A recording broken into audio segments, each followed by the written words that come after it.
देखिए, हमने हमारी फैमिली में कोई भी हमारे पेरेंट्स हैं, हमारे ग्रैंड पेरेंट्स हैं, कभी भी कोई भी फैमिली में हाउस होल्ड एक्टिविटी करते समय, चढ़ते उतरते समय, कार में बैठते समय या सिंपल बेड से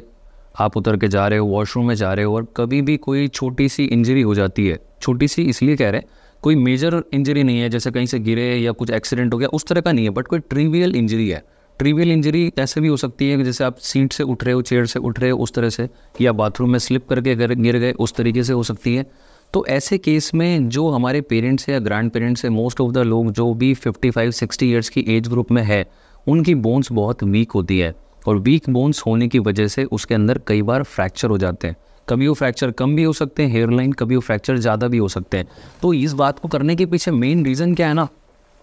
कि हमें ये आइडेंटिफाई करना है कि वो सिग्निफिकेंट है कि नहीं, कि जिसके लिए किसी मेडिकल अटेंशन की ज़रूरत है। क्योंकि कई बार पेरेंट्स या ग्रैंड पेरेंट्स से बड़े रिलक्टेंट होते हैं कि नहीं, मुझे तो कोई हॉस्पिटल नहीं जाना है, मैं सिंपल पेन किलर लेके ओके हूँ, but they are facing the problem. उन्हें चलने में दिक्कत आ रही है, उन्हें पेन हो रहा है एंड वो हॉस्पिटल जाने को भी रेडी नहीं है। तो ऐसे केस में 2-3 सिंपल सी चीज़ें हैं जिनसे हम ये आइडेंटिफाई कर सकते हैं कि हाँ, शायद प्रॉब्लम थोड़ी सी ज़्यादा लग रही है, प्रॉब्लम थोड़ी सी ग्रीवियस लग रही है। देखिए, इस बात को करने के पीछे हमारा कोई भी इस तरह का ये एजुकेशनल वीडियो है, तो ऐसा नहीं है कि आप अपने घर पे कोई ट्रीटमेंट करें, बट ये 2-3 पॉइंट है जिससे इस चीज़ का आइडिया लगता है कि हाँ, प्रॉब्लम थोड़ी ज़्यादा लग रही है। देखिए, क्या है सबसे पहला पॉइंट, जब भी इस तरह के ट्रिवियल ट्रॉमा होते हैं तो मोस्ट ऑफ द टाइम क्योंकि ये सारी वीक बोन्स की इंजरीज़ है, तो जो वीक बोन की इंजरीज़ है उसमें पैरों में इंजरी ज़्यादा कॉमनली होती है। हाथों में इंजरी होती है, ईजिली समझ आ जाती है क्योंकि हाथों में दिख जाता है, लेकिन हिप जॉइंट के अराउंड जो हमारा हिप जॉइंट होता है, जैसे कि ये है, ये हमारी इंसान की बॉडी है और ये उसका हिप जॉइंट्स है। तो हिप जॉइंट्स के अराउंड जो जिसमें हम पेंट का बेल्ट लगाते हैं या जिसमें हम टाई करते हैं अपने पेंट या पजामा किसी भी चीज़ को, तो वो हिप जॉइंट वाला एरिया है। और अगर वहाँ पे कोई छोटा मोटा फ्रैक्चर हो जाएगा तो वो इजीली विजिबल भी नहीं होता। तो हिप जॉइंट की ये हमारी हिप की बॉल होती है, जैसे हम लेग को ऊपर कर रहे हैं, नीचे कर रहे हैं, ये हिप की बॉल होती है और ये कई बार फ्रैक्चर हो जाती है। कैसे पता कर सकते हैं? देखिए, अगर फ्रैक्चर बहुत ज़्यादा होता है तो पेशेंट जब भी गिरा, जैसे बाथरूम में स्लिप करके गिर गए,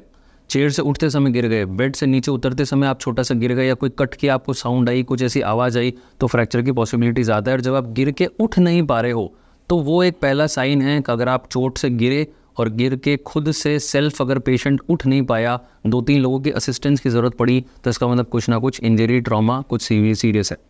सेकंड चीज़, मान लीजिए इंजरी अगर थोड़ी कम लेवल की थी, वो उठ के बेड पे आ गए, उनको पेन काफ़ी ज़्यादा हो रहा है। सेकंड चीज़ है पेन, का दर्द बहुत ज़्यादा है, उठ के चल के तो आ गए लेकिन दर्द बहुत ज़्यादा है, और उस एरिया में जहाँ पे भी वो पेन बता रहे स्वेलिंग है, तो वो स्वेलिंग आपको देख के ही पता चलेगी। जैसे क्या होता है, कहीं पे भी जहाँ पे भी इंजरी, आप वहाँ से थोड़े से कपड़े को डाउन करें और वहाँ पे देखें कि स्वेलिंग है, वहाँ पे ब्लूइश पड़ चुका है, नील पड़ चुकी है, स्वेलिंग है, तो इसका मतलब वो इंजरी ज़्यादा होने के चांस है।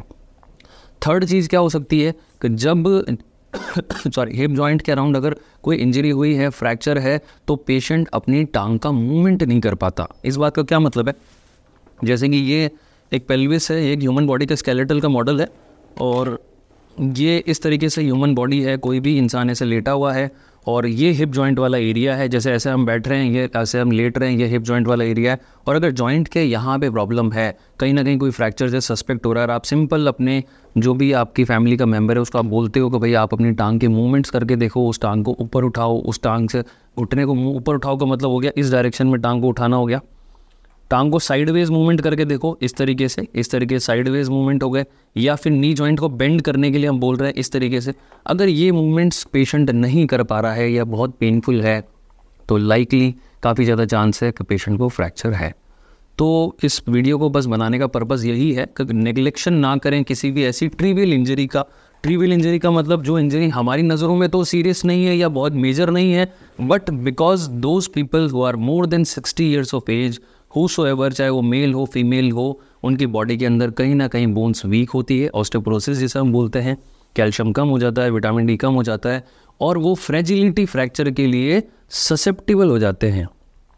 फ्रेजिलिटी फ्रैक्चर इसी को बोलते हैं कि जो चलते चलते कभी भी हो जाता है। Stress fracture, fragility fracture 60 years के बाद किसी को भी हो सकता है, तो उस चीज़ को बिल्कुल भी नज़रअंदाज ना करें। ऐसी कंडीशन में क्या करें, तुरंत अपने नज़दीकी जो भी ऑर्थोपेडिक डॉक्टर है आप उनको दिखाएं, अपने प्रॉपर एक एक्सरे कराएं, और एक्सरे में जो भी प्रॉब्लम निकलती है उसके अकॉर्डिंग जो भी ट्रीटमेंट होता है वो आपको सजेस्ट किया जाएगा। अगर हम नुकसान क्या है, फॉर एग्जांपल हमने इन मेडिकल अटेंशन को टाइम से नहीं किया तो जो कोई फ्रैक्चर है अगर उसका एक सही टाइम पे जो एक सही ट्रीटमेंट पॉसिबल हो सकता था, आप उस गोल्डन पीरियड को मिस कर जाएंगे। और बाद में अगर फ्रैक्चर का समय ज़्यादा निकल जाता है तो कई बार हमारे को कोई ऐसे ऑपरेशन करने पड़ते हैं जिस ऑपरेशन से हम इजीली बच सकते थे। चलिए, थैंक यू सो मच।